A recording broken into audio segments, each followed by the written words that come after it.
monitoring the chat and the questions just because you're going to be busy presenting. Right. And then, then after the question from yesterday, we can go on to questions and comments today. Yes. Okay. We were discussing, I'm going to be monitoring.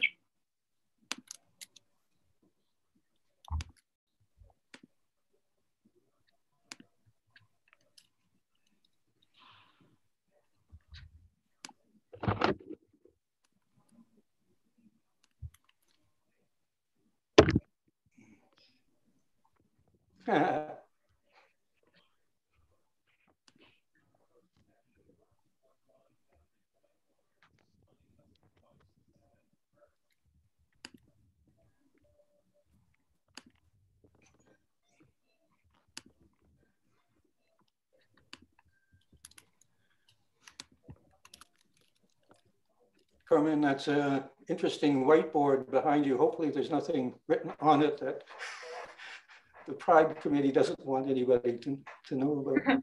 It's all good. Nothing. Oh, good. And it's semi-legible in any case. In any event.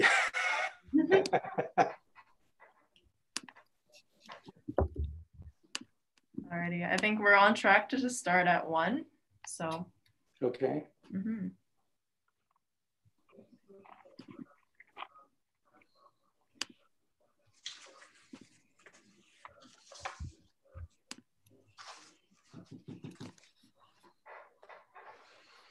I think Glenn is here. Yep. I don't know if Staples does this in other cities, Tom, but this is a huge facility in the Staples on Bank Street. It has like a few dozen co-working spaces. It also has individual offices like this, and it also has a few studios. So, but now nobody is here because I guess all the self-employed people are working from home. Yeah. Oh, well, that's interesting. I'll have to check that out. I haven't heard that the Staples here would do that, but we're always looking for, well, when we're able to meet again in person, we're always looking for a space to meet, and we don't have an office or anything.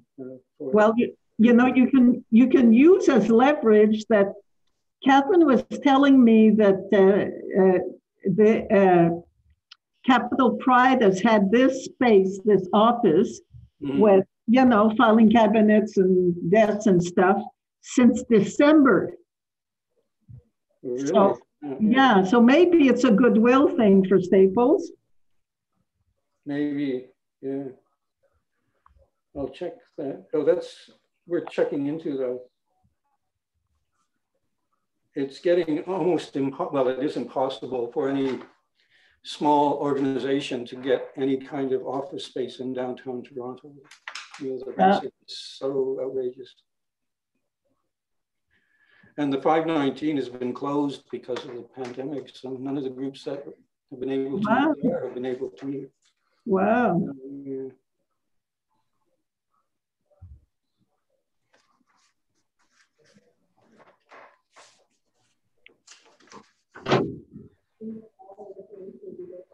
There's Glenn.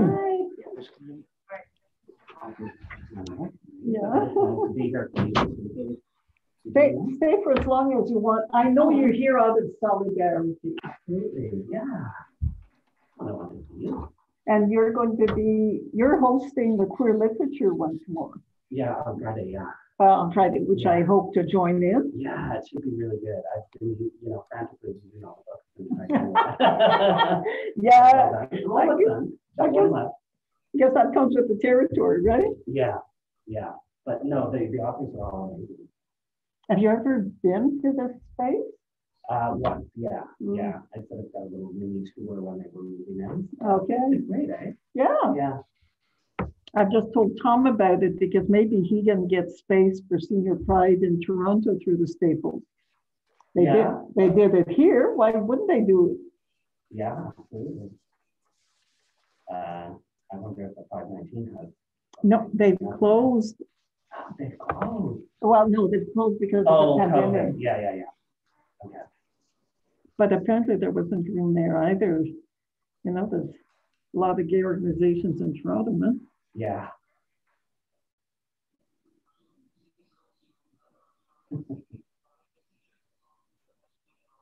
So do you have any idea how many people are watching? It's all just kind of.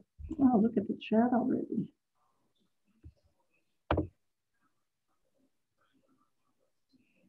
Hello, I'm early. You're good to start. That's Catherine. Okay.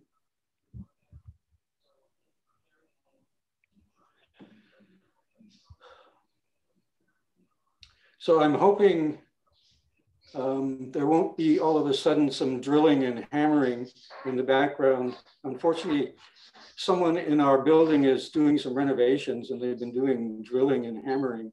It started this morning around 9 o'clock, but it has stopped. So I'm hoping to, there won't be in the middle of this.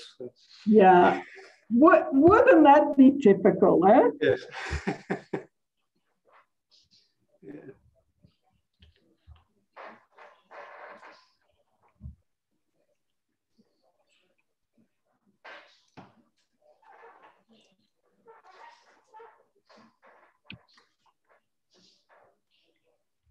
Nobody else is here. I guess all the self-employed people work from home. You know, there's dozens of spaces. Yeah.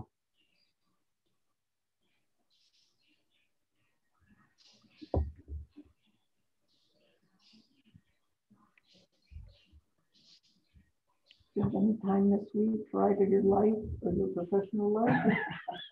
A little bit. Yeah, the only room you're making for your life is to have these stones, right?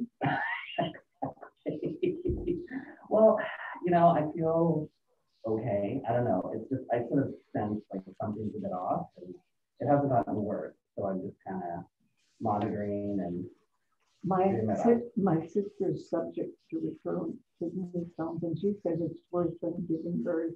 It's really painful. I had one once and it must have been very small because when I passed it, I didn't notice it. But getting there was just unbelievable. And yeah, I mean, I remember, being in the hospital, doubled over in pain, just like, you know, doing like Lamont breathing, trying to get through it. It's not pleasant. So I'm hoping that's not what it is. Yeah, we'll see. But you know, my family, my brother and my sister both have kidney stones. Oh no. Much more than our kidneys. Yikes. Yeah. Well, something's going to get us no matter what, right? You know, it's only a matter of time. But yeah, hopefully it's nothing, you know, it's normal. Okay, looks like we have about 1 minute to go. Mm-hmm. Okay, I'll be quiet in the background. All right, and we have 13 participants so far, so that's good.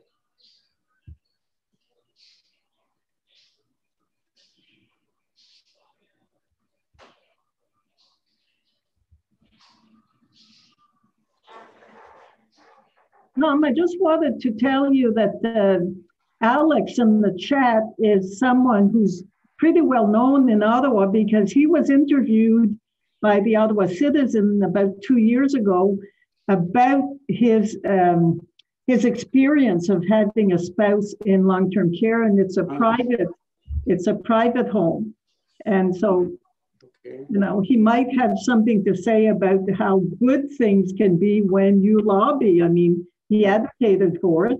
Yeah, that would be good if he could. That would be great. Okay, it's 1 o'clock. Should we start? I think Catherine's going to give us the go-ahead because she's going to turn on the YouTube. I guess we are ready to go. Okay. Okay. Salut. My name is Carmen Paquette, and I'm the chair of the Long-Term Care Committee at OSPN, Ottawa Senior Pride Network. I want to tell you a little bit about OSPN and about how we're going to be proceeding today. OSPN is the Ottawa Senior Pride Network. It was created about 12 years ago, and it has a bunch of people like me who were advocates in the 80s and 90s, and then a whole bunch of other folks who have joined. There's about 800 people on our list. And, we've advocated to have our rights recognized a few decades ago, and now we want to age with dignity. So OSPN is doing a bunch of things to strengthen the senior queer community and to make sure that there are LGBT safe services and environments for us. So the website and email address are at the end of this presentation. And you might be interested in checking out these committees: housing, end of life, inclusion, social spaces, communication, the coordinating committee, Just Act, and training. Tel que décrite dans la publicité, vous allez constater que la présentation aura lieu en anglais, mais vous pouvez certainement vous adresser soit vos commentaires ou vos questions en français, puis je ferai mon possible pour vous inclure dans cette conversation ici. Tom will be presenting an overview of our submission to the Ontario government. He'll be doing that in a few minutes.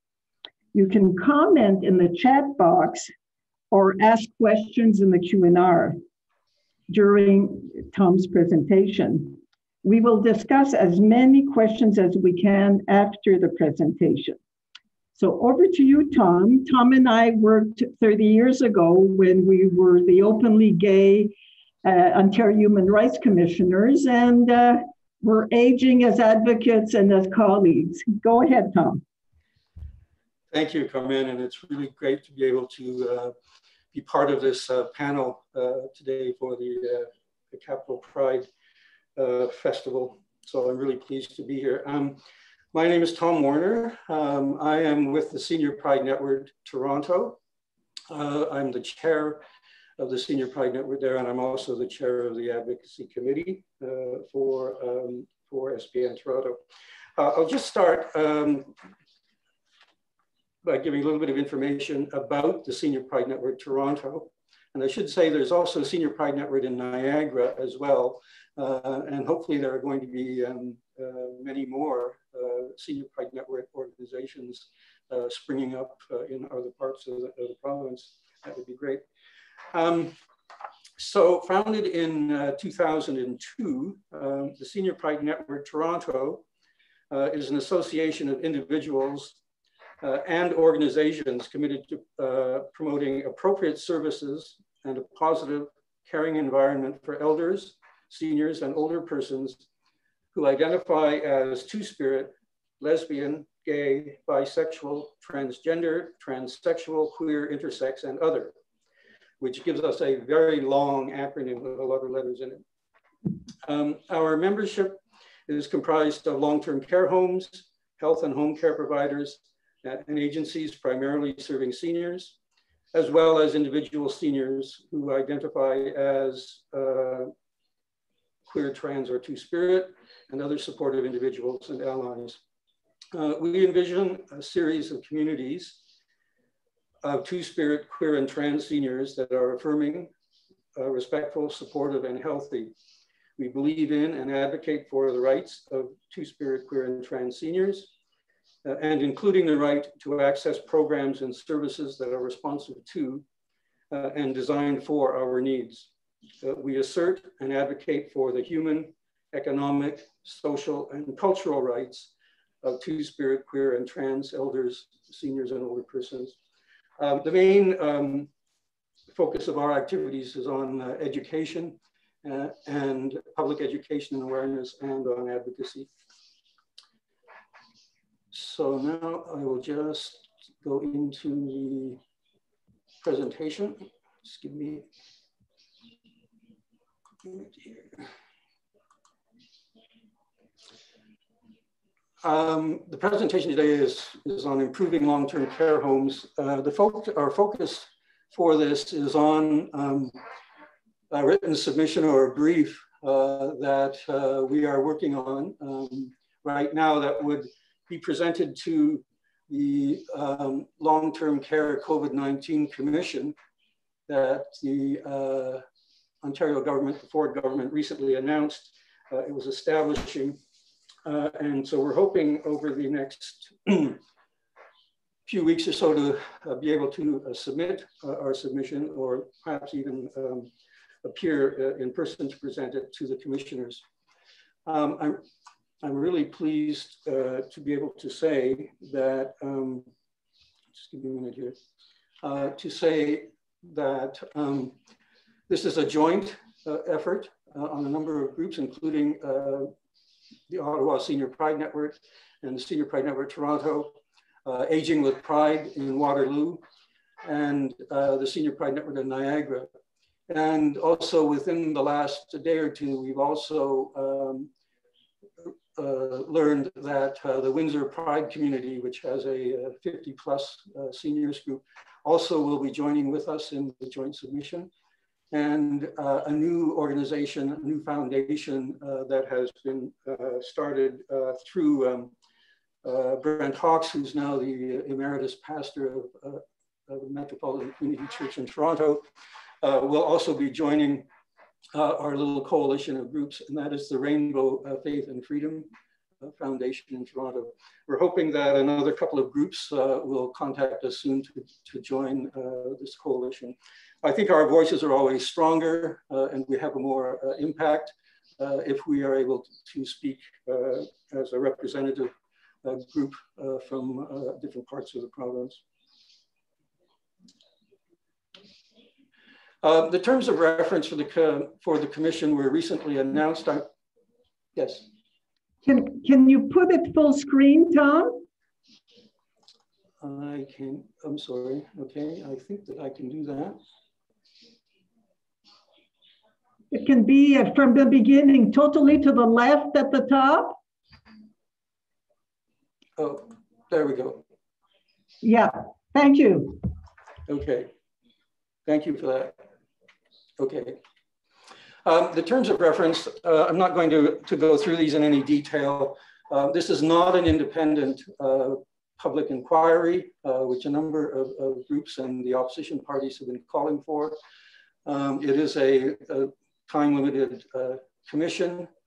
The basic focus or the basic mandate is on COVID-19 and long-term care homes, sort of what happened in the long-term care homes as a result of COVID-19 and why did that happen, and looking at how, what things can be done in the future to better respond to outbreaks of pandemics or infectious diseases in long-term care homes. There is an opportunity, we think, to be able to talk more generally about improvements or changes to the long-term care home system based on the experiences that we've had with COVID-19. And so our submission also focuses on the longer terms and some of the systemic changes that need to be made, and particularly as they relate to two-spirit, queer and trans seniors who may be residents of long-term care homes.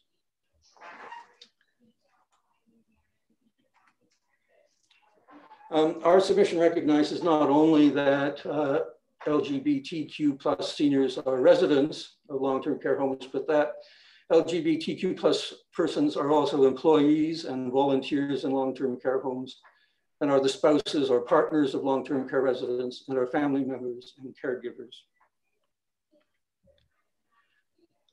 We start out our submission by just documenting some of the failures of the long-term care system, some of the systemic failures and issues in the long-term care system that many other organizations have also identified. They've been advocating around and making submissions to government on now for probably a couple of decades. Basically, the successive governments, so that goes back, including the previous government, have tragically failed to uphold the fundamental principles set out in the Long-Term Care Homes Act, which is really that the long-term care home is in fact the home of the residents and should be operated that way, and the residents should be provided with care and treated in the way that they would if it is their home.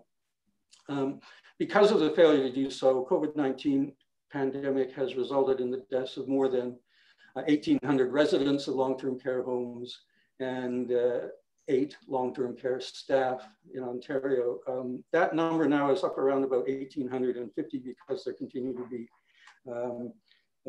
deaths arising from COVID-19, although the number certainly has decreased very significantly in more recent weeks. There's a broad consensus that the prevalence of older buildings that are overcrowded and ill-equipped for responding effectively to outbreaks of viruses and contagious diseases is a critical issue that must be immediately addressed.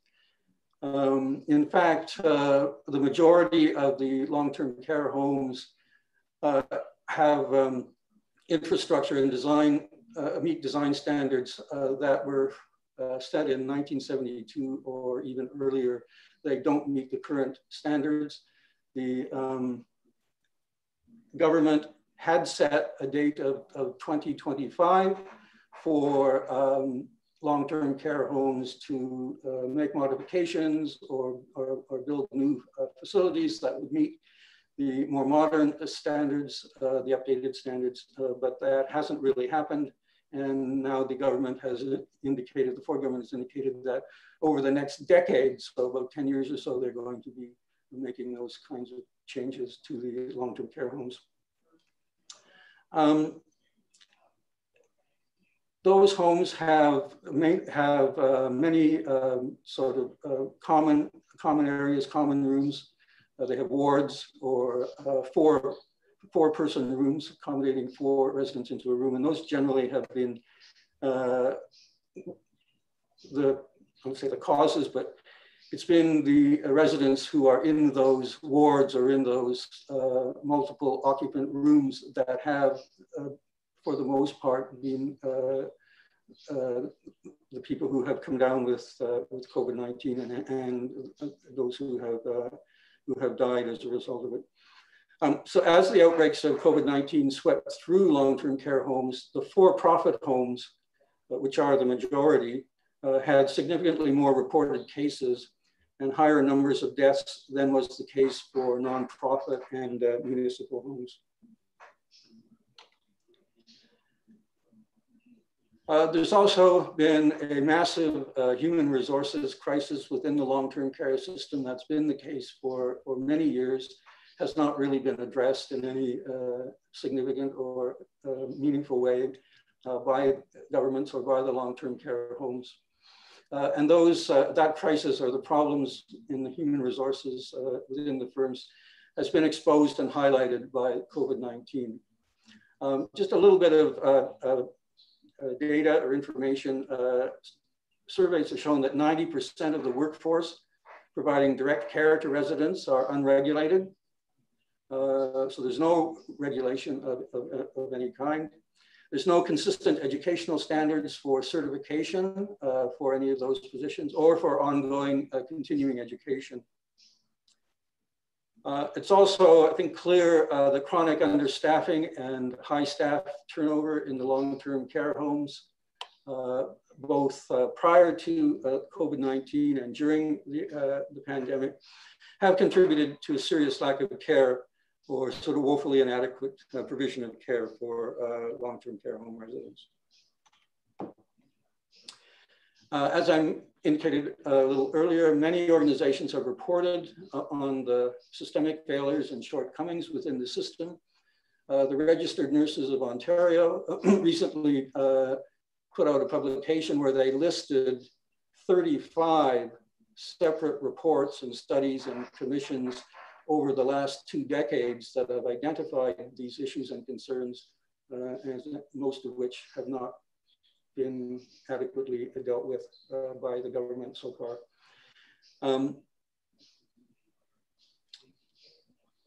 The groups doing the joint submission support the many calls for government to act immediately and resolutely when planning for future pandemics and to fix the broken system.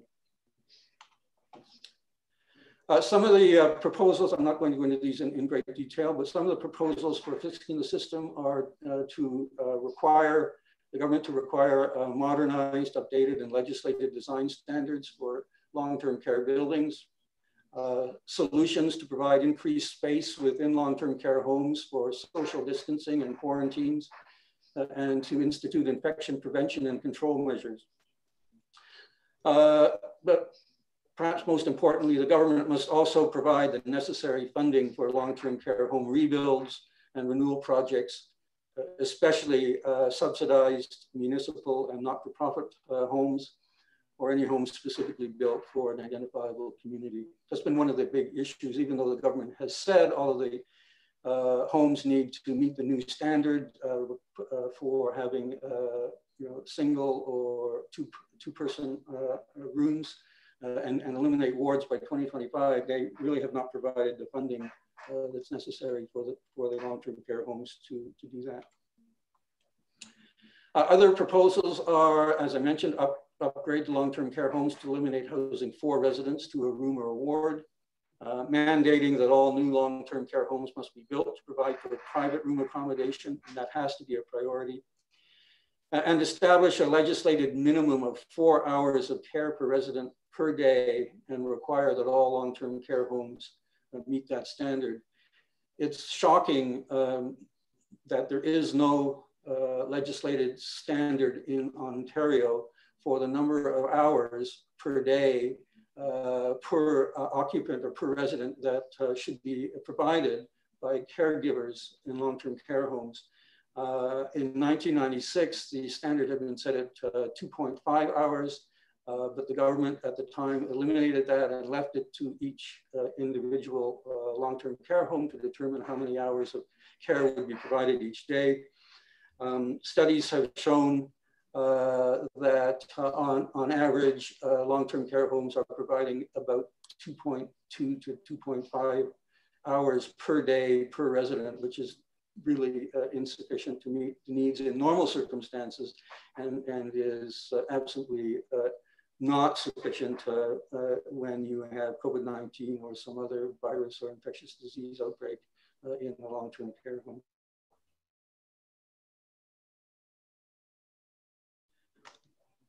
So turning now to our submission, which focuses on LGBTQ plus seniors and the long-term care system, we focus on the fact that Ontario's long-term care system was failing LGBTQ plus seniors long before COVID-19, and that the COVID-19 pandemic has negatively impacted Ontario's LGBTQ plus seniors and highlighted the many long-standing issues, inequities, and failures within the long-term care system.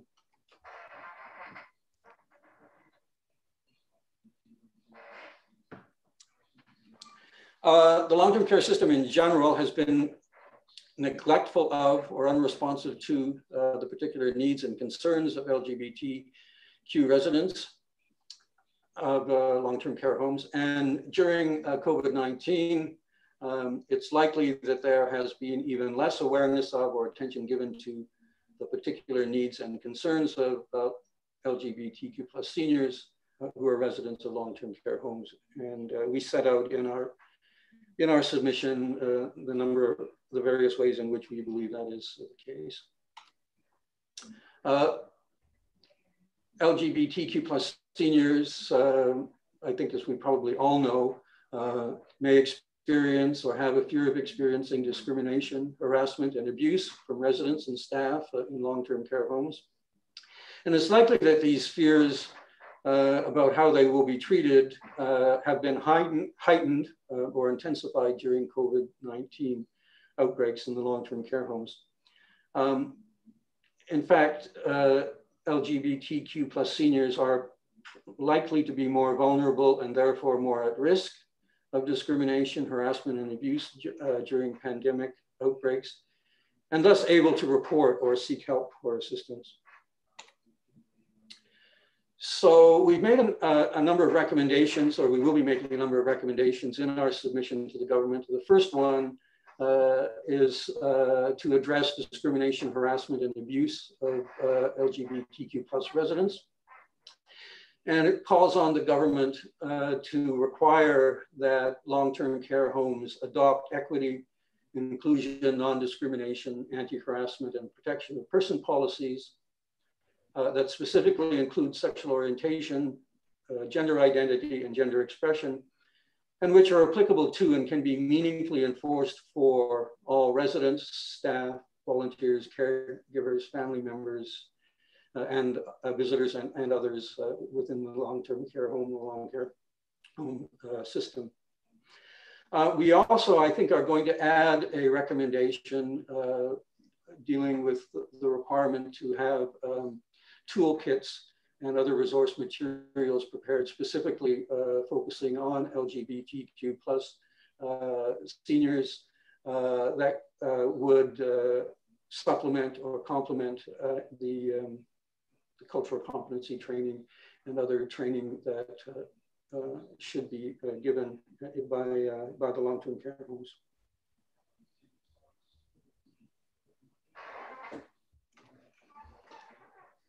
We're also calling on the government to require long-term care homes, or each long-term care home, to designate an LGBTQ plus friendly member of staff or a neutral party in the long-term care home to whom an LGBTQ plus resident could report feeling excluded, disrespected, or mistreated. They could report any concerns about the nature and quality of their care or living conditions, or any disputes involving staff or other residents.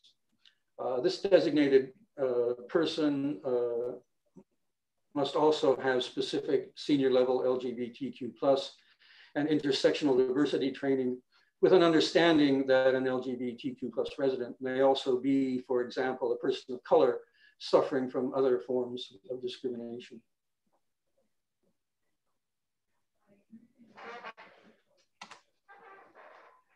And then turning specifically to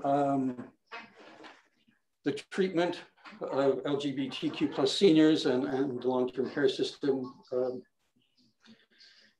I think generally the system has failed to acknowledge and address the diverse life and aging experience of LGBTQ plus seniors, even more so during COVID-19 pandemic.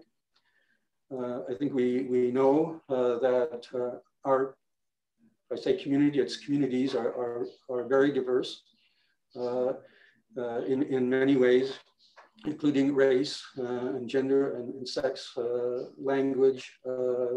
Many are immigrants or refugees. There are people with different abilities. And so we're a very diverse community, but that is really, our communities are really very diverse, and that's has not really been recognized or taken into account in terms of providing care to queer, trans, and two-spirit seniors. So as a result, their health and well-being have been shaped not just by being LGBTQ plus, which is important, but also by their other identities such as race, language, gender, and sex, their life experiences, and importantly, the social determinants of health. The social determinants of health include sexual orientation, gender identity, gender expression, but they also include race, language, socioeconomic status, and some other factors as well. So our next recommendation is to ensure that long-term care system is inclusive and welcoming of LGBTQ plus seniors, and recognizes and positively responds to their particular health, care, and social and emotional needs and concerns.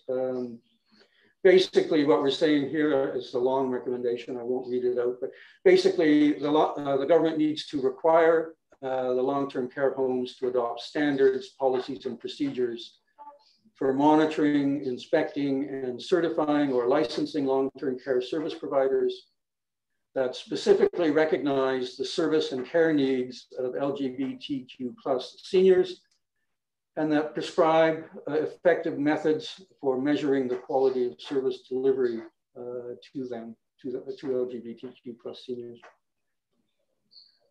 And there needs to be direction provided to long-term care homes to ensure that they also recognize and represent diversity within their own organizations of their own homes in terms of their staff, but also in terms of their governing bodies, their boards of directors, to ensure diversity and inclusivity, and that the governors or the directors have the necessary competencies and qualifications and standards to be able to serve in that capacity. We have a section in our submission that looks at or discusses specifically COVID-19 and LGBTQ plus seniors' health and well-being. Now, because COVID-19 is relatively new and there isn't a lot known about it, and so that's a factor, but also there is not very much data or information or research that's being done in terms of LGBTQ plus seniors and COVID-19. Some academics I know aware of are now beginning to do that research, and so that will be beneficial in terms of going forward. But there is some information, and we can extrapolate or conclude from other research and studies that have been done on health and social and health and well-being issues and concerns for LGBTQ plus communities and seniors, what the potential impact on our seniors in long-term care homes would be as a result of contracting COVID-19. Excuse me, I'm just going to take a drink of water.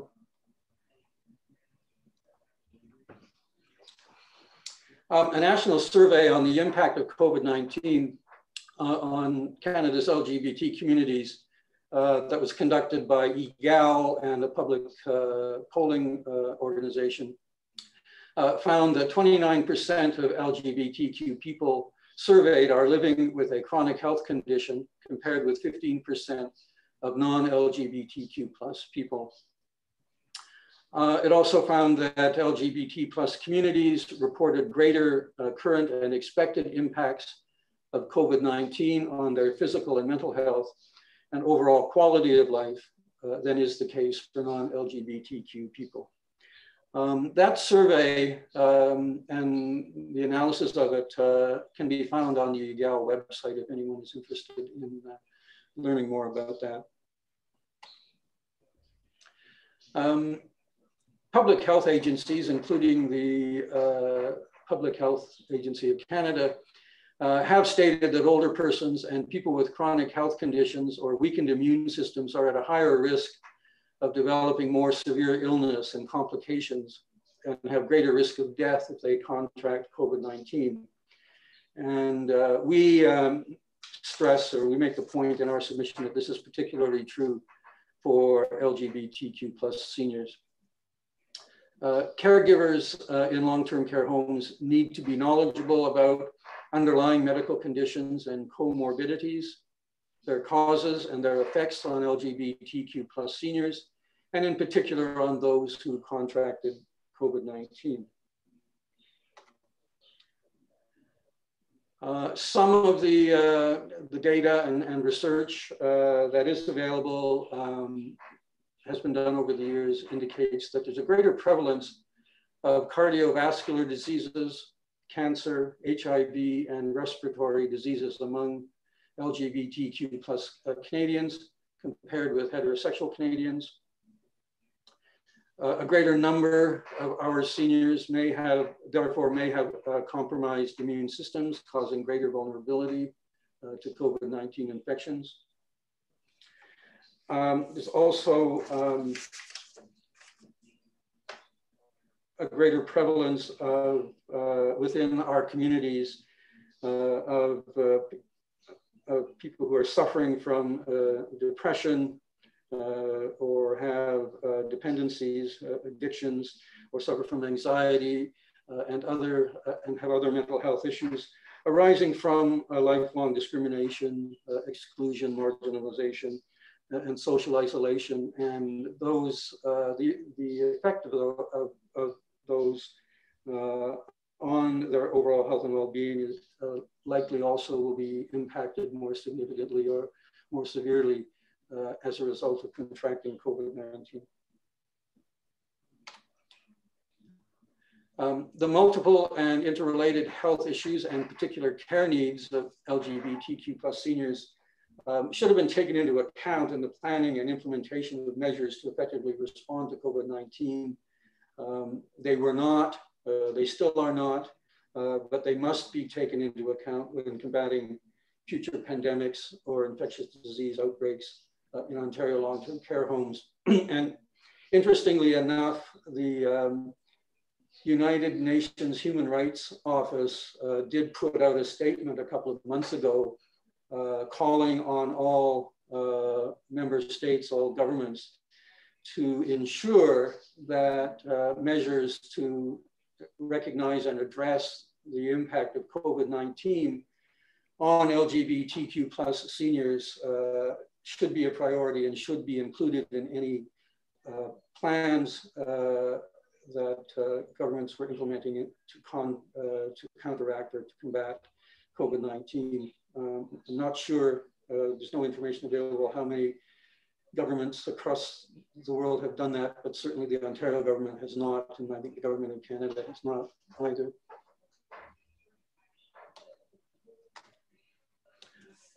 We also deal in our submission with some of the specific health and social and well-being issues for LGBTQ+ seniors, looking at them through the lens of COVID-19 or other pandemics that there may be in future. Social isolation and lack of emotional and social support systems negatively impact the health and well-being of LGBTQ seniors. That's true at any time. It was probably particularly true or much more so the case during COVID-19. So outbreaks in the long-term care homes are likely to have resulted in even greater social isolation for LGBTQ+ residents. Because of strict social distancing protocols and restrictions on visitors, which has caused, could cause greater loneliness, depression, despair, and a deterioration in their overall physical health and general well-being.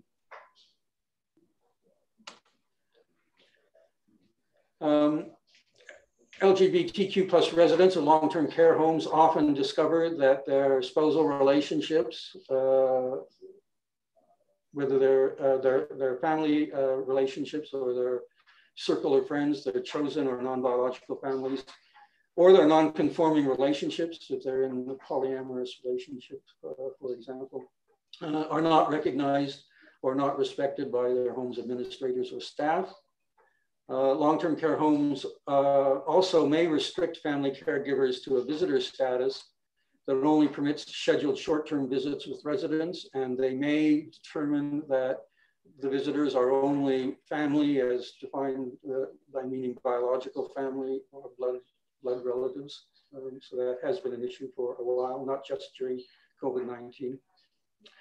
LGBTQ+ seniors whose biggest fear is often dying alone and being forgotten can become doubly isolated as a result of COVID-19, and their biggest fear as a result can become a reality.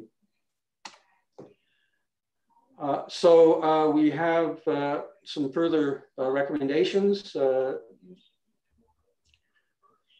Recommendations to mitigate social isolation and provide emotional and social support for LGBTQ+ seniors.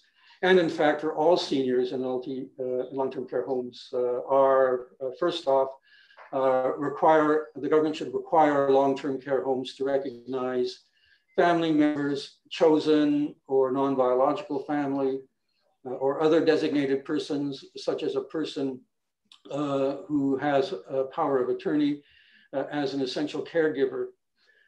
Essential caregivers are persons who are, I guess, designated or chosen by a long-term care home resident who could be a family member, but they could be another person, a caregiver, a friend. In the case of LGBTQ plus seniors, a member of their chosen family or their circle of friends or their support group, who is provided access to them, to the resident of the long-term care home, and can assist with such things as bathing, meals, eating, helping them with any mobility issues, helping them with going to the washroom, and also just in terms of maintaining social contact and dealing with their emotional and social well-being and providing them with that kind of support.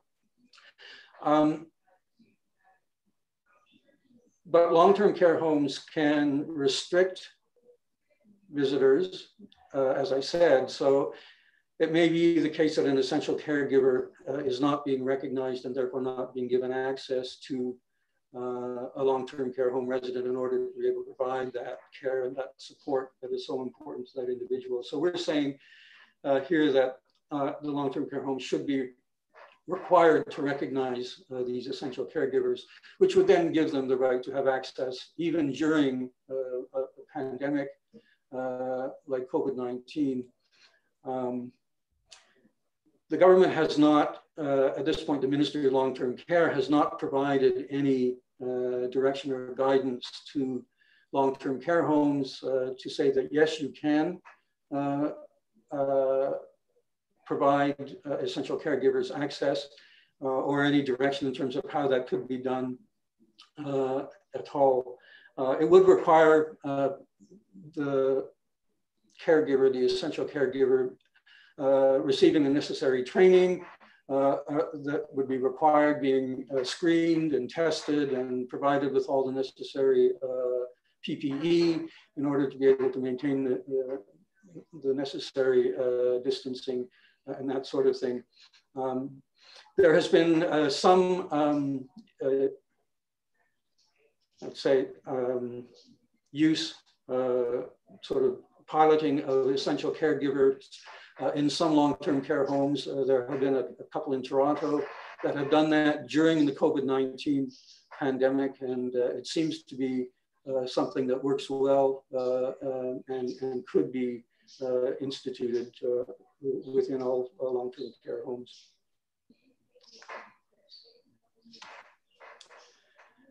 We're also calling for a new model of care in Ontario's long-term care homes, a resident-centered model of care. There are many models out there. Some of them are resident-centered care models, but have a different name or different description. So there's person-centered care. The city of Toronto has recently introduced, or is doing a pilot project on introducing what they call emotion-centered care for their 10 long-term care homes. But it's all essentially the same thing. There's the butterfly, you may have heard about the butterfly model and some other models. These are all essentially the same. But the Ontario government has started using resident-centered care as their chosen care model for the long-term care homes in Ontario. It's not clear yet what the Ontario government means by that, because they haven't really defined it. But it has been a model that is being used in some long-term care homes in Ontario now and elsewhere. And the Alzheimer Society of Canada promotes resident care or person-centered care models as the best care model for residents with dementia and Alzheimer's. And they have actually put together a whole manual toolkit on resident-centered care that we cite in our brief as an example of what a resident-centered care model would look like in terms of what are the staffing needs, the physical design of the building, the focus focus on individual care, recognizing the individual needs and the life experiences of the residents. Very briefly, in a quick overview, a resident-centered care model focuses on the individual resident and their holistic well-being rather than just a series of tasks or medical conditions. And it requires viewing and treating the person for whom care is provided as a resident of a home and not as a client or a patient, or you might say in some cases as a profit-centered, if it's a for-profit home. Resident-centered care would recognize and positively respond to the complexities of providing care for residents of long-term care homes in all their diversity. Would provide better, more personally tailored care for long-term care residents and improve their social environment, quality of care, quality of life, and emotional and psychological wellness. Would also take into account and address the diversity, life experiences, and social determinants of health that impact LGBTQ plus seniors' physical and mental health, and that influence their needs and concerns when in long-term care. So here's our recommendation. Basically just calling on the Ontario government to mandate that every long-term care home in Ontario adopt a resident-centered care model. That would be consistent with the fundamental principles set out in the Long-Term Care Homes Act. And it would also require that the delivery must be tailored to positively respond to the unique issues, needs, and concerns of the diverse LGBTQ plus seniors. I mentioned earlier that human resources issue, there are many, many human resources issues within the long-term care system and a need for human resources reform. I'm going to just skip over these fairly quickly in the interest of time, but also they've been well documented, well spoken to by many, many other organizations, including the Ontario Health Coalition, the Registered Nurses of Ontario, the Royal Society of Canada, and many others have identified that probably the biggest single need for reform within the long-term care system is a number of changes to or reforms to the whole human resources system. In particular for LGBTQ plus seniors, the staff who respond, the staff who spend most of the time with them, with few exceptions, are untrained, ill-trained, or little trained in LGBTQ plus care issues and needs, or are indifferent to or lack awareness of them. It's not true for all long-term care homes, but I think that is probably true for most of them, the great majority of them in Ontario. LGBTQ plus residents experience anxiety about health care aides who assist with daily life activities for a lot of reasons, and as I mentioned on the next point. Direct care workers may not be comfortable with LGBTQ plus people. They may have biases or negative attitudes, including homophobia, transphobia, and biphobia, or they may manifest or demonstrate behaviors and actions that are motivated by judgmental or condemnatory religious beliefs. Just again, the point being that the human resources issues have probably compounded and intensified the concerns and fears of long-term, LGBTQ plus seniors and about staff in the long-term care homes, and will likely further negatively impacted the quality of care that has been provided to them during the COVID-19 pandemic. We also just make the point in our brief that members of the LGBTQ plus communities are also among the staff, caregivers, and volunteers working in the long-term care homes, and that queer, trans, and two-spirit residents of long-term care homes have stated in surveys and in studies that their home would be more welcoming and inclusive if there are staff who are open and affirming about their own LGBTQ plus identities. Yet unfortunately, many staff, many LGBTQ plus staff choose not to disclose their identities because they're worried about or have a fear of experiencing discrimination, discrimination and harassment from residents or from the family members of residents or other caregivers and from the staff in the long-term care homes.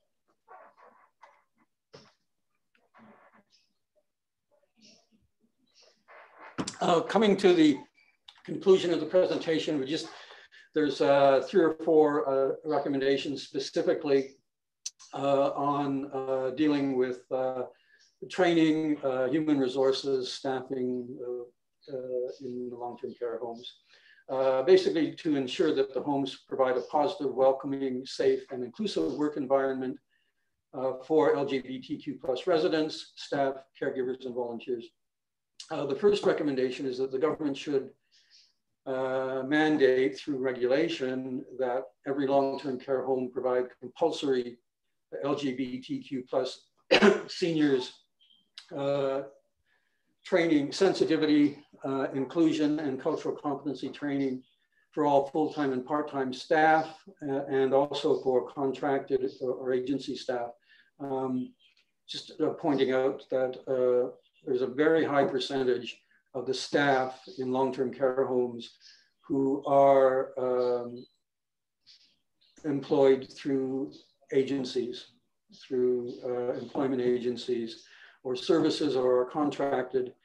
So they don't receive any training. They certainly don't receive any training on LGBTQ plus issues, but they also are very low paid and don't have any of the supports and benefits that you would hope to have in a position in providing care and service to seniors. That training that I mentioned should be carried out at the initial point of employment as part of the orientation for the position, and as a condition for hiring or engagement. The training should include how to confront bias, and should include an LGBTQ plus, it says clergy person here, probably some sort of spiritual person, spiritual leader, to address religious and spiritual concerns of staff regarding sexual orientation, gender identity, gender expression, and HIV status. And in addition, the training should be available on a regular basis, given the frequent turnover of staff and volunteers in the long-term care homes.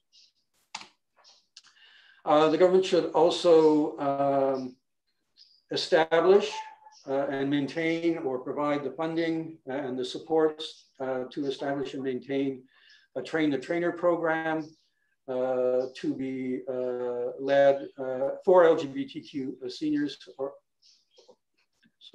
to train the trainer program, which would be led by LGBTQ plus seniors or allies. And that includes, as I say, a positive clergy person as part of the team to train the instructors or facilitators who would be giving the training programs, cultural sensitivity and competence, cultural competence training programs to staff and volunteers.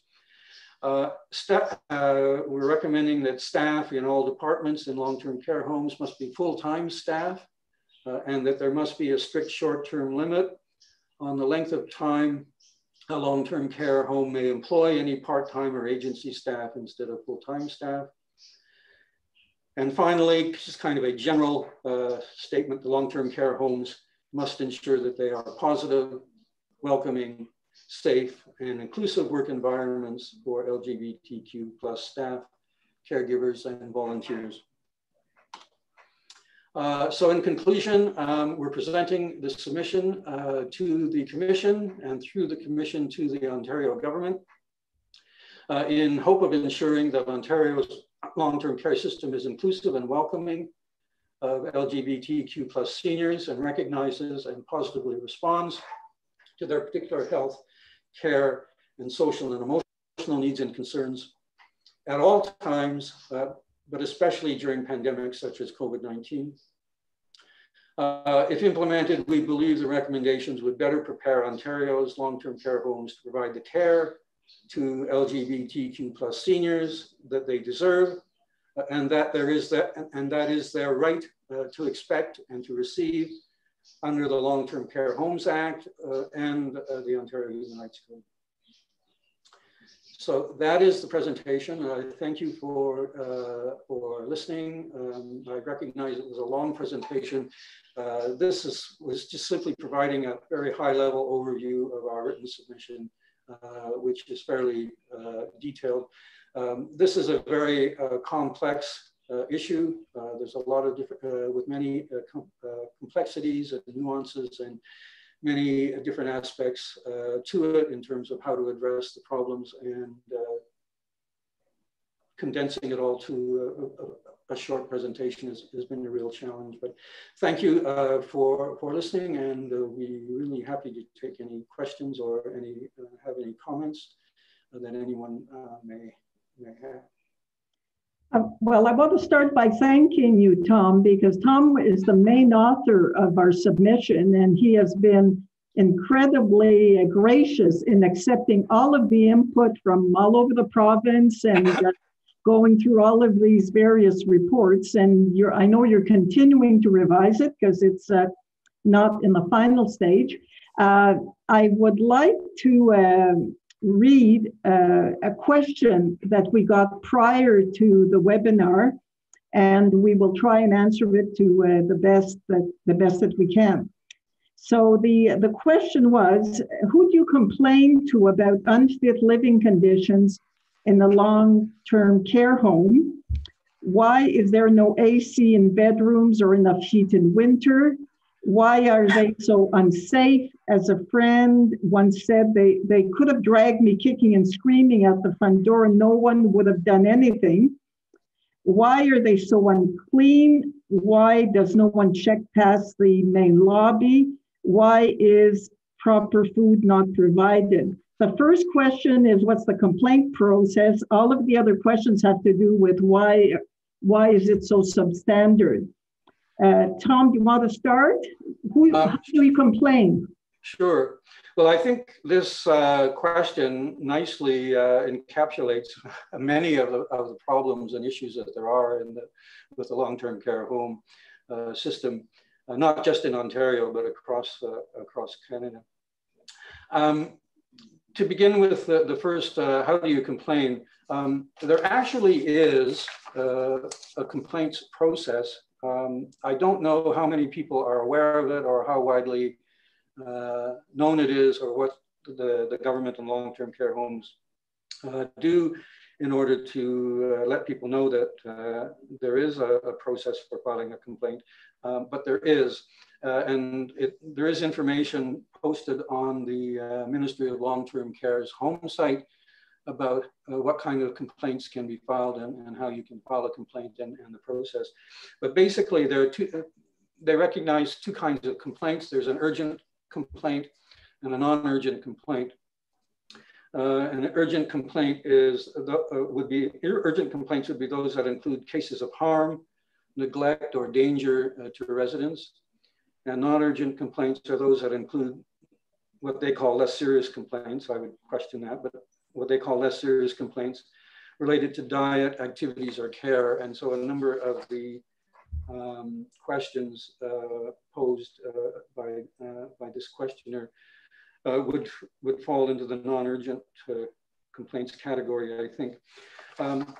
Anyway, the process is for a non-urgent complaint. The first step is to make the complaint to the long-term care home. Now, each long-term care home is required to have a complaints process. They're required to have written information about their complaints process, how you complain, to whom you would complain. And they are required to post that somewhere where it is visible and accessible in the long-term care home. So the first step would be in the case of something dealing with diet or lack of cleanliness or concerns about security, people coming and going and that sort of thing, would be to make the complaint to whoever the administrator is for the long-term care home. Now, if they don't deal with it, or you're not satisfied with how they've dealt with it, then you could complain directly to the Ministry of Long-Term Care Home. There is a long-term care action line. It's a toll-free number. I can give that number if you like, or it's on the website. It's 1-866-434-0144. And it says its hours of operation are 8:30 a.m. to 7 p.m., 7 days a week. So if the long-term care home hasn't dealt with the complaint to your satisfaction, you could complain there. Also, if it's an urgent complaint, as I say, dealing with harm, safety, neglect, or danger to a resident, then you should call the action line directly, and they will send out an inspector to investigate. You will get a response back from the ministry if you make the complaint to them. If you're not satisfied with how the ministry has dealt with the complaint, there's a further step. There is the patient's ombudsman in Ontario, which deals with complaints from patients within the healthcare system generally. And so you could also then make a further complaint to the patient ombudsman. And again, there's information on the website about that, and also a number that you can call to make the complaint. Okay, I'm going to look here at some questions from the participants, Tom. The first one is, could the slide presentation be made available to folks? We can certainly send it to you. We have our email address on the last slide, and just give us an email and we'll be glad to send you the current draft. You have to keep in mind that this should not be shared too widely because it's not the final submission, but it would be based on what you've got, what you've been presented today. So you can see the email addresses at the end. It's a combination of Ottawa Senior Pride, Toronto Senior Pride, and our own email addresses. Then something around intergenerational. Most LGBTQ plus organizations have young leadership and workers. Do you have anything you'd like to share about building respectful, effective solidarity across generations? Yes. Carmen, did you want to speak to that? No, go for it. Okay. I'm speaking. Well, it's really important that there is that intergenerational solidarity and communication and support. Senior Pride Network Toronto is an intergenerational organization, just to give you an example. So we have members of all ages who are involved. And in fact, on our, what we call our executive committee, in fact, we have at the moment, interestingly enough, a majority of the members who would not consider themselves to be anywhere close to being seniors in age. But there are a number of things that can and should be done, and particularly within long-term care homes. Having intergenerational activities, programming that's intergenerational activities. There could be some long-term care homes in Toronto. For a while, we're collaborating with sexual diversity committees in some of the high schools, in secondary schools in the city, in terms of organizing activities, social events, and other activities for residents of long-term care homes. So yes, and certainly within the long-term care home, both in terms of staff and volunteers, there absolutely should be that intergenerational socialization and support and interaction. I think it's good, it's valuable, it's uplifting for both the seniors and for the younger people. So yes, it should do. And I think long-term care should be encouraged or persuaded or whatever, controlled into ensuring that they have intergenerational activities and opportunities for socialization among the different generations and age groups.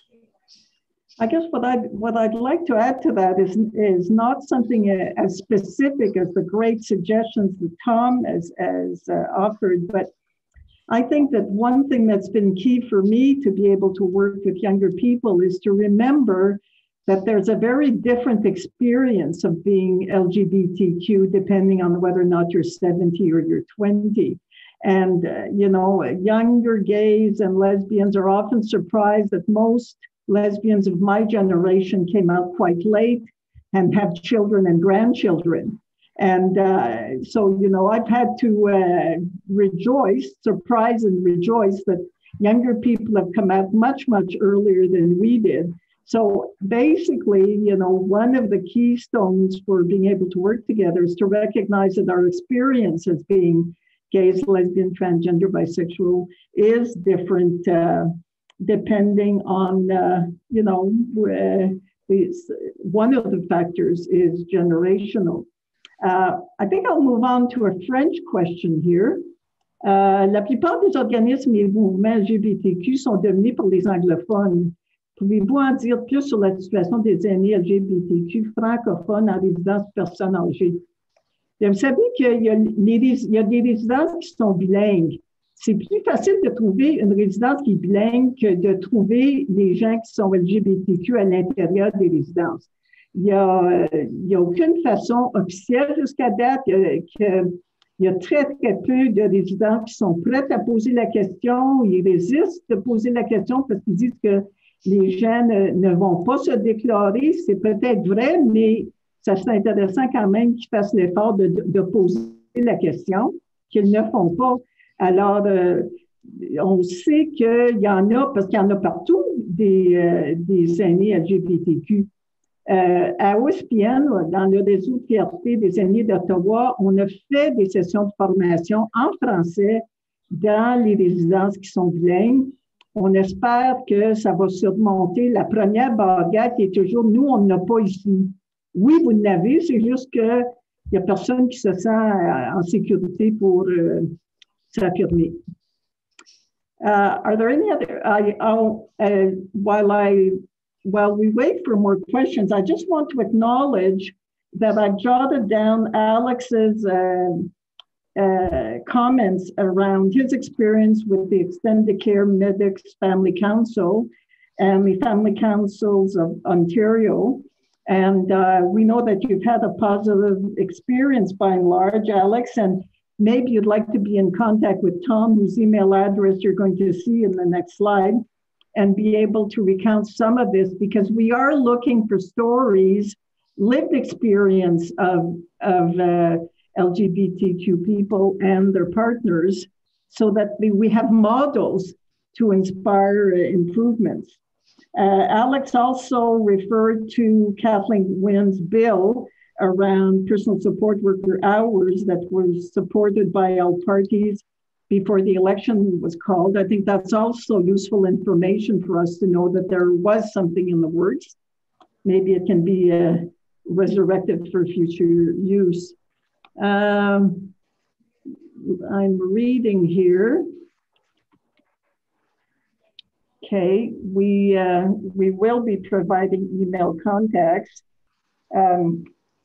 We also want to make sure that you feel inspired to stay in contact with our respective organizations, because there's lots of room around the table.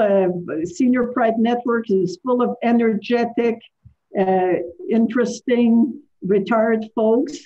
And I think you'd find it really useful if you wanted to join us or join one of the committees.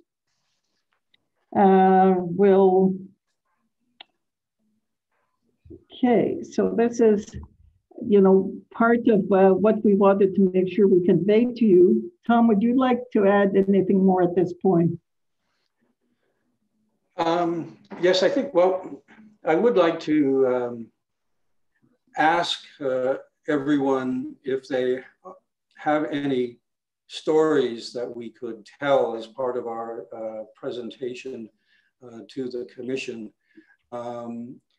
Any experiences either that you may have had or you know about involving a queer, trans, or two-spirit person who's been a resident of a long-term care home, who may have contracted COVID-19 and what was their experience with that, how were they treated or not treated, whether there may be members of our communities who have parents or friends or relatives who are in long-term care home, and whether there are any stories there that we could tell in terms of the conditions that they had to deal with and live with in the long-term care homes, and particularly during COVID-19, including any persons who may not have contracted COVID-19 themselves, but whose care within their long-term care home was severely and negatively impacted by social distancing protocols, or simply being neglected or forgotten or ignored or not given proper care and attention by the staff because of their focus was on other matters dealing with COVID-19. We are aware of one case in Toronto, a 92-year-old man in a long-term care home who didn't contract COVID-19, but he died, unfortunately, during the COVID-19 pandemic, was not given proper treatment and care and attention, was left alone, severely isolated, with diapers not being changed, not being properly fed. And we believe that he eventually, because of the added isolation and loneliness, that contributed to the overall deterioration of his health, and he finally passed away. He, interestingly enough, was a gay man who came out at the age of 80 after he moved into a long-term care home that was LGBTQ friendly, one of the City of Toronto long-term care homes, and became a bit of an activist after he came out on issues and for the LGBTQ plus community.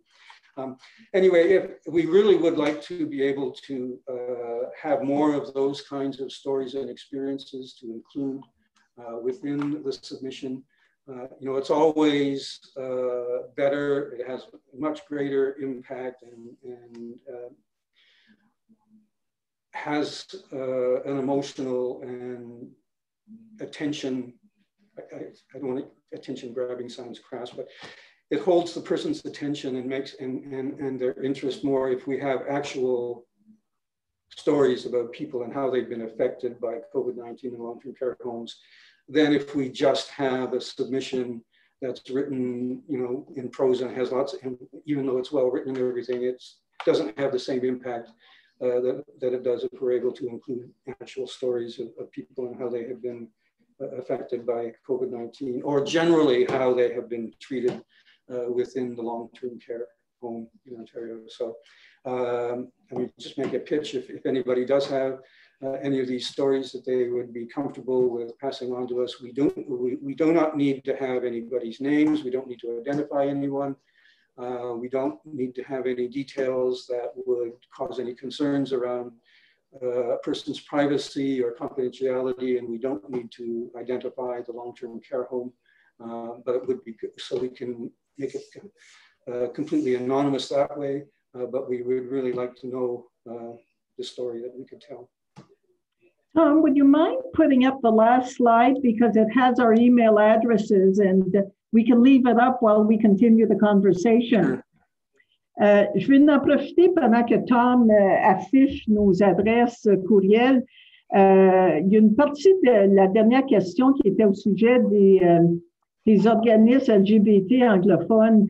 Le réseau de fierté, Ottawa Senior Pride Network, est bilingue. Comme tous les organismes bilingues communautaires, ça dépend des bénévoles qui sont prêts à faire la traduction, organiser des activités. Je peux vous dire, parce que c'est mon expérience personnelle, il y a un comité qui fonctionne exclusivement en français, c'est le comité de formation, parce qu'on fait de la formation dans les organismes francophones. Mais dans toutes les activités où j'ai circulé à OSPN, dans le réseau de fierté des aînés d'Ottawa, il y a toujours des francophones dans toutes les activités, comme vous le savez bien avec les organismes bilingues. Tom, could you recall, not recall, but you could remind us a little bit about the process. We're going to be submitting our final submission probably early September, and then what happens, Tom? Well, that's a good question. We're still waiting to find out from the commission itself as to when they will be accepting or receiving submissions and how we can do that. We don't know whether they will be having any public meetings or hearings. They have the ability to do that if they wish to. And we don't yet know the timing because the commission was just established at the end of July.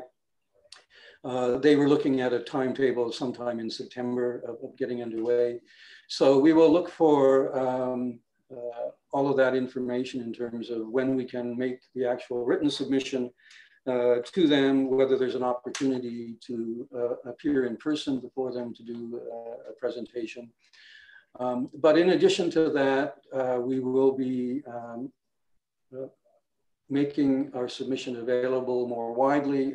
We think it would be good not only as an advocacy document, but as an education resource because of all of the data and information and research studies and whatnot that we have included in there, and the stories that we're able to tell as a result of this. We will we will also make it available to the cabinet ministers who have responsibility for seniors and long-term care and health in Ontario. We'll probably provide it to some deputy ministers or associate deputy ministers and others in government who have responsibilities in the area of seniors and long-term care. We will provide it to some opposition party members as well in hope that we can get some support from them and traction for them. And we'll try to make it available publicly, or at least some summary or overview of it publicly, including trying to get some media coverage of it and the issues. In fact, I'm supposed to be doing an interview on Friday with a journalist from HuffPost who's very interested in doing something on long-term care homes, focusing specifically on LGBTQ plus seniors in long-term care homes. So we're hoping that we will have more opportunities like that to get it around. And I'm sure that Senior Pride Network Toronto and the others, the Ottawa Senior Pride Network and the other groups will be making it available on their website as a resource document as well, and an education document as well. And I guess I've got a question for our participants. I mean, it's as a long-time advocate, I was quite surprised and interested to find out how much we mobilized around this and how, you know, Tom has been getting input from just across the province, because I don't recall recently there being such a collective action, you know, either provincially or federally in terms of LGBTQ, you know, activities. I'm wondering if anybody else has knowledge of collective actions that were beyond what we were doing in any individual community, provincially, internationally, federally.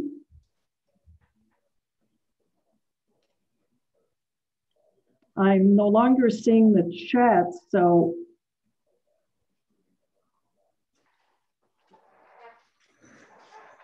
I could take sure, this. Please start. Well, I can say I'm not aware, particularly on issues for queer, trans, or two-spirit seniors, that there has been any kind of province-wide or national coalitions or committees or campaigns or organizations or anything working on any of these issues. EGAL has done a fair bit on these issues nationally. They did the survey. They've done some written submissions. It's part of their overall strategic plan for the next few years as an area of focus on seniors issues. But I think this is the first time that I'm aware of, at least in Ontario, that a number of groups, a number of organizations have come together to work on a joint submission and collaborate around an issue, doing advocacy around the LGBTQ plus seniors issues. Tom, I understand that you have to turn off the slide for us to see the chat. Yeah, okay, I will do that. We are learning as we're doing this, right? Yes. Here we go. From Alex, there has not been much. 2 years ago, we held our first Pride party at my husband's long-term care. The Ottawa run homes must celebrate Pride, somehow as deemed by the City of Ottawa.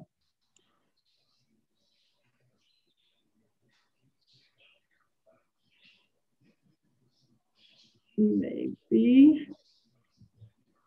Pendant que vous réfléchissez, je vais en profiter pour offrir quelque chose qui peut intéresser les francophones. On fait du chemin aussi dans les organisations, disons, plus mainstream. Jean-Roch Boutin, c'est un homme qui a démarré 2 organisations gays à Toronto, il faut le faire, gays francophones à Toronto. Il est maintenant le président provincial de la FARFO, la Fédération des aînés retraités de l'Ontario. Et parce que c'est un homme ouvertement gay, très fier d'être gay, il a démarré un groupe de gays francophones ontariens, franco-ontariens, qui se rencontrent. Le groupe s'appelle Connect Aîné. Si vous allez sur le site web de la FARFO, vous allez pouvoir vous joindre à ce groupe-là. Alors ça, c'est une initiative provinciale francophone gay. Okay, well, please feel free that you can, continue to be in contact with us if you jotted down our information in the previous slide. Let's see here. Provincially, changing requirements for access to trans surgeries in 2016.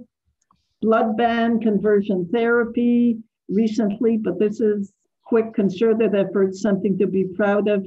Nothing that I have seen in recent years for seniors, however.